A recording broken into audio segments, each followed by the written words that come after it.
In this video, I'll be showing you how to fix your PS5 not turning on. It's a very simple method, so if you find this video helpful, be sure to drop a like and subscribe. Now, it can be really annoying if your PS5 is not turning on because it can be for various reasons and it's hard to tell which one unless you troubleshoot in these ways. So I have my PS5 right here, and if it's not, using any light or anything, the first thing that you want to do is go over to your power cable and just make sure it's plugged in properly and tight.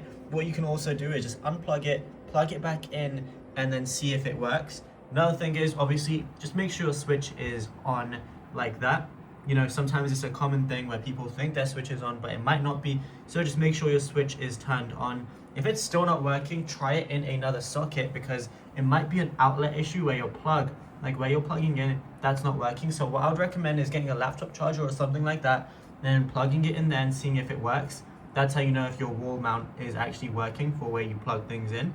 And if that doesn't work, what I would recommend doing is just changing your power source for your PS5. So the plug, literally just get another one from like Amazon or something like that. Try that on the PS5, and if that still doesn't work, you might just have an issue with your PS5 itself. This is a PS5 Pro, but it's this exact same thing on the PS5.